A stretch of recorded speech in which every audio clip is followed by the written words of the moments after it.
Assalamualaikum warahmatullahi wabarakatuh. Halo teman-teman, selamat datang kembali di channel Ahmad Sarif. Di mana channel ini saya buat khusus buat ngebahas segala hal seputar bisnis online dan juga digital marketing. Tapi buat teman-teman yang belum subscribe dan nyalain loncengnya, silahkan di subscribe dulu dan nyalain loncengnya biar bisa dapat notifikasi-notifikasi seputar update-update mengenai video digital marketing yang mudah-mudahan bisa bermanfaat teman-teman semua. Dan kali ini kita mau bahas mengenai 5 hal yang paling sering dilakukan oleh seorang pengusaha bisnis online atau seorang digital marketer pemula. Bahkan mungkin kalau menurut saya sih tidak hanya pengusaha bisnis online atau digital marketer pemula saja yang sering melakukan kesalahan ini, bahkan beberapa digital marketer yang sudah lama pun masih sering melakukan kesalahan yang ini. Oke, langsung saja diantaranya yaitu, kesalahan pertama yang paling sering dilakukan oleh seorang digital marketer atau pengusaha online, yang pertama adalah mereka memulai segala sesuatu itu dengan yang namanya asumsi. Jadi contoh, mereka tidak melakukan riset terlebih dahulu terhadap market atau kompetitor produk yang ingin mereka jual. Contohnya misalnya saya ingin menjual makanan, misalnya saya ingin menjual madu, misalnya, atau saya ingin menjual produk fashion, misalnya kerudung. Tapi mereka ibaratnya pakai asumsi, oh kayaknya seru deh kalau misalnya saya jualan kerudung di online, oh kayaknya seru deh kalau saya jual makanan apa, misalnya seperti itu. Jadi segala sesuatunya menggunakan asumsi tanpa menggunakan data. Misalnya kalau ditanya ada berapa banyak yang memang butuh secara online atau mencari di Google misalnya produk tersebut, atau misalnya berapa banyak memang potensi atau kompetitor, contohnya ya pesaing dari produk tersebut, itu banyak sekali yang tidak bisa menjawab. Oleh sebab itu saran saya sebaiknya adalah teman-teman sebelum terjun ke dunia bisnis itu lakukan riset terlebih dahulu agar meminimalisir yang namanya kerugian. Salah satu cara yang bisa dilakukan untuk meminimalisir kerugian atau melakukan riset terlebih dahulu yaitu dengan menggunakan contohnya adalah Google Trend. Jadi Google Trend itu adalah salah satu tools, salah satu alat yang disediakan oleh Google di mana kita bisa melihat tren-tren apa atau hal-hal apa yang saat ini atau waktu tertentu yang paling banyak dicari orang. Bahkan teman-teman pun bisa melihat sampai sejauh mana atau di mana lokasi dari tren produk yang teman-teman mau jual. Misalnya teman-teman bisa lihat, misalnya contohnya madu, oh ternyata madu itu paling banyak itu di kawasan apa, seperti itu. Atau misalnya teman-teman ingin menjual produk pakaian, ternyata orang yang banyak mencari pakaian itu misalnya di lokasi mana. Dan juga jangan lupa teman-teman pun harus melakukan riset kompetitor. Teman-teman juga bisa menggunakan salah satunya adalah Google. Teman-teman bisa lihat di sini. Misalnya saya mengetikkan kata madu, ternyata website yang memang menjual atau mengandung kata madu itu ada sekian juta pesaing. Nah, ini menjadi salah satu hal yang harus teman-teman perhatikan. Kesalahan kedua yang paling sering dilakukan oleh seorang digital marketer atau seorang pengusaha online adalah itu mereka memikirkan strategi yang lagi tren. Contohnya misalnya saat ini tren Instagram, akhirnya mereka berbondong-bondong menggunakan Instagram. Oh saat ini lagi tren misalnya TikTok, itu misalnya kita berbondong-bondong menggunakan TikTok, atau misalnya YouTube. Perlu diperhatikan bahwa setiap produk itu tidak selalu cocok menggunakan sosial media yang saat ini sedang tren. Jadi langkah yang pertama yang harus teman-teman lakukan adalah ketahui dulu produknya apa, karakteristik produknya apa, kemudian ketahui karakteristik dari pengguna sosial media tersebut atau platform tersebut, dan kemudian dikawinkan. Jadinya nantinya akan ketemu yang namanya optimalisasi antara produk dan juga sosial media atau platform yang teman-teman gunakan.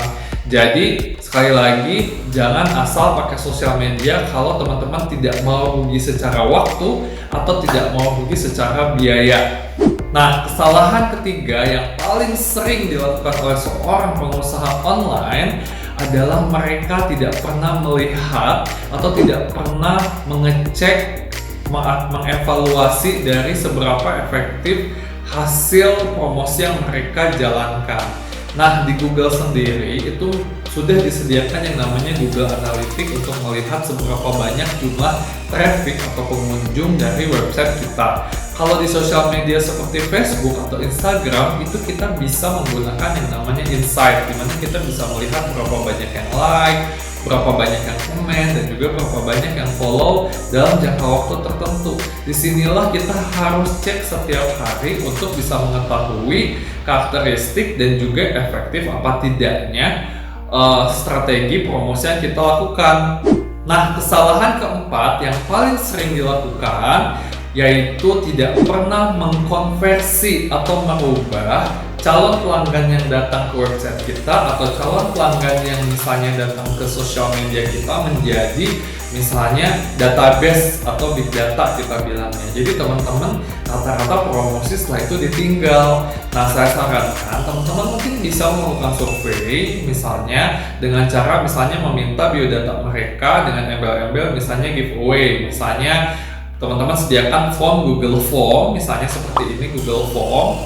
Nah, kemudian teman-teman coba posting di sosial media atau di websitenya untuk mereka mau masukin datanya. Teman-teman wajib tahu data yang datang ke website atau ke sosial media teman-teman, mulai dari namanya, mulai dari gendernya, pria atau wanita, mulai dari agamanya atau tanggal lahirnya atau segala macam yang sekiranya nantinya bisa digunakan untuk memaintain atau memfollow up calon customer tersebut. Seperti contoh misalnya, kalau misalnya kita tahu agamanya, misalnya kita bisa saja di saat Natal atau Idul Fitri kita mengucapkan selamat dan kemudian kita kasih diskon agar mereka tertarik untuk beli. Atau misalnya kalau kita tahu tanggal lahirnya, bisa saja kita mengucapkan selamat ulang tahun kepada klien tersebut dan kemudian kita kasih misalnya diskon 5% buat mereka yang sedang ulang tahun.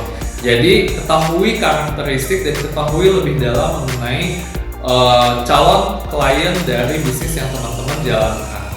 Nah, kesalahan kelima yang paling sering dilakukan oleh seorang promosi online adalah mereka itu jarang melakukan yang namanya maintain database customer. Apa itu maintain database customer? Jadi rata-rata kita misalnya di sosial media kita posting, setelah posting kemudian besok-besoknya kita malas posting. Atau misalnya di website, kita punya website tapi kita malas banget untuk update artikel. Ujung-ujungnya website kita hanya menjadi zombie website dan itu memang sangat tidak baik.